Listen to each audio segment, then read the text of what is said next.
Salam sejahtera dan selamat datang sekali lagi ke channel ini, Currents via MY. Terima kasih sebab Anda masih setia dengan kami, sebab disinilah kita bongkar isu-isu panas, kontroversi, dan yang paling penting, yang menyentuh nyawa rakyat biasa macam kita.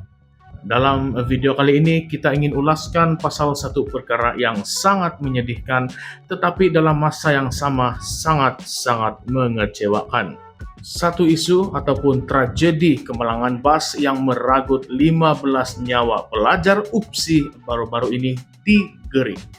Tapi kita tidak sekadar mengulang berita. Kita mahu gali lebih dalam. Siapa sebenarnya yang patut bertanggung jawab? Adakah tragedi ini sekadar takdir atau sebenarnya akibat kelalaian sistem yang sudah lama rosak? Jadi marilah kita sama-sama hadam perlahan-lahan. Baru-baru ini ramai dikejutkan dengan berita kemalangan tragis di Jalan Raya Timur Barat, Gerik. Sebuah bas yang membawa pelajar Universiti Pendidikan Sultan Idris ataupun UPSI terbabas dan akibatnya 15 nyawa melayang. Ya, 15 orang muda, anak-anak, adik-adik kita kehilangan nyawa dalam keadaan yang sangatlah menyayat hati. Tetapi yang lebih memilukan bila kita dapat tahu apa yang sebenarnya berlaku di sebalik tragedi ini. Selepas kemalangan, macam biasa, satu persatu maklumat mula didedahkan. Dan ini yang buat kita semua naik darah. Pemandu bas itu rupanya ada 18 saman. Bukan 2, bukan 5, tetapi 18 saman dan 13 daripadanya adalah saman kerana memandu laju. Yang lain pula termasuklah kes kemalangan, tidak memakai tali pinggang kelidar, dan yang paling asas, tiada lampu brek ketiga. Sekarang saya ingin tanya Anda semua, macam mana seorang pemandu dengan rekod kesalahan sebanyak itu boleh terus membawa bas, membawa penumpang di atas jalan raya? Dan bukan itu sahaja, Menteri Pengangkutan Anthony Loke sendiri mendedahkan bahwa pemilik syarikat bas itu sebenarnya memajak permit pengendalian kepada pihak ketiga. Bayangkan, hanya RM500 sebulan. RM500 sebulan untuk membiarkan orang lain menggunakan permit syarikat dan membawa bas dengan nyawa manusia di dalamnya. Ini bukanlah macam pajak kedai runcit ataupun kedai makan. Ini melibatkan nyawa. Dan lebih parah, sistem GPS di dalam bas itu tidak diaktifkan. Padahal GPS itu diwajibkan untuk semua bas persiaran bagi tujuan pemantauan dan keselamatan. Masa itu ramai mula bersoal, ini semua baru keluar lepas kemalangan. Kenapa sebelum ini tidak ada siapapun yang buat tindakan? Kenapa tiada penguatkuasaan? Disinilah muncul suara tegas daripada seorang tokoh yang kita patut dengar, Profesor Tan Sri Dr. Noor Azlan Ghazali, pengerusi Institut Pembangunan dan Kemajuan Inklusif Malaysia. Beliau mengatakan melalui hantaran beliau di Facebook yang sangatlah pedas, beliau bertanya satu soalan yang sangat menyentab. Apa pihak penguasa buat dengan semua rekod kesalahan yang ada? Simpan dalam sistem? Perap dalam file, kenapa tiada siapa yang peduli? Beliau cakap dengan nada yang kecewa dan saya pasti ramai antara kita rasa benda yang sama. Beliau tambah lagi, peliknya setiap kali kemalangan besar berlaku, barulah rekod kesalahan pemandu dan pemilik kenderaan ini semua boleh muncul sepantas kilat. Tetapi sebelum itu, kenapa tiada tindakan pencegahan?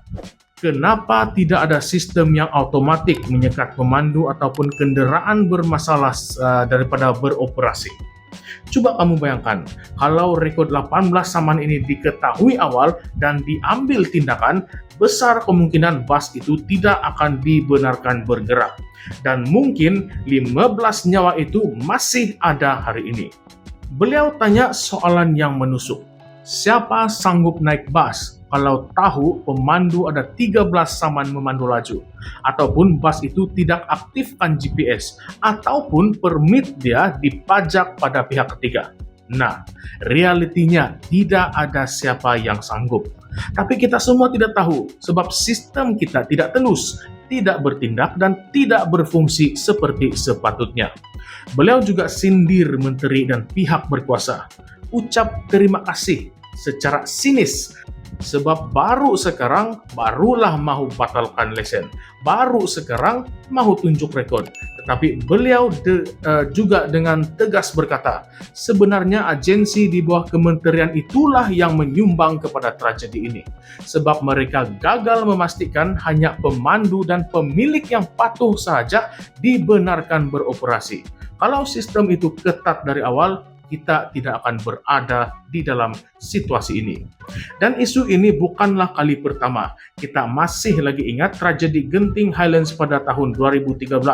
37 orang maut apabila bus terjunam ke dalam gaung. Hasil siasatan menunjukkan yang brake tidak berfungsi dengan baik dan bus pula membawa muatan melebihi kapasiti.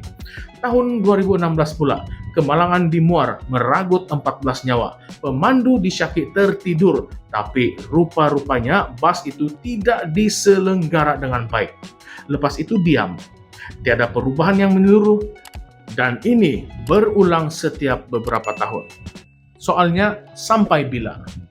Laporan Ketua Audit Negara tahun 2018 pun pernah tegur, yang mengatakan pemantauan terhadap pengendali bus, sistem GPS, dan tahap penyelenggaraan sangat lemah. Bahkan waktu itu ribuan kendaraan berat dilaporkan beroperasi tanpa pemeriksaan teknikal berkala. Tetapi selepas laporan keluar, ada perubahankah atau tidak? Tidak. Dan hari ini, 2025, kita mengulangi kesilapan yang sama. Sekarang ini saya ingin tanya kamu semua yang tengah mendengar ulasan ini. Adakah ini semua memang takdir semata-mata? Atau sebenarnya tragedi ini adalah hasil sistem yang rosak dan penguatkuasaan yang gagal? Profesor Noor Azlan minta satu perkara yang sangat rasional. Kerajaan perlu tubuhkan pasukan penyiasatan dalaman untuk audit kelemahan agensi sendiri. Bukan sekadar batalkan lesen selepas tragedi. Kenalah siasat, di mana silapnya, siapa yang lalai, bahagian mana dalam kementerian yang tidak buat kerja. Sebab selama mana agensi-agensi ini tidak bertanggung jawab, selama itulah nyawa rakyat Malaysia akan terus menjadi taruhan. Dan sekarang kita masuk ke bahagian yang paling kontroversi. Siapa yang patut disiasat? Adakah JPJ, MOT, agensi pengangkutan, atau semuanya cuci tangan?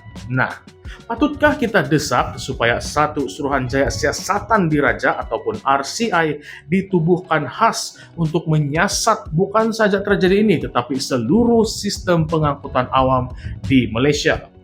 Dan patutkah atau tidak kalau semua saman dan rekod kesalahan pemandu disiarkan di paparan digital di depan bus? Nah, supaya penumpang boleh melihat ataupun penumpang boleh menengok sebelum mereka naik.